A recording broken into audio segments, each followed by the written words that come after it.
Marami sa kapatid natin ang masakit magsalita at lagi nila napapansin yung mga bawat pagkakamali na lang ng kapwa.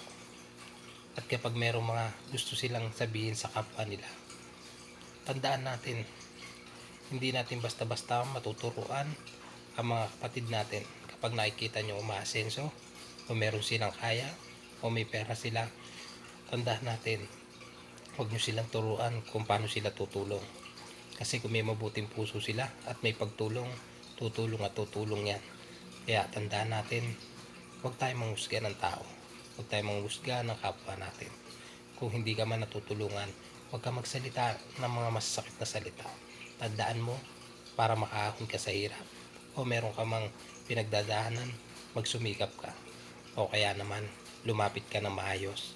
Hindi yung magsasalita ka na ikasasakit ng damdamin ng kapwa mo.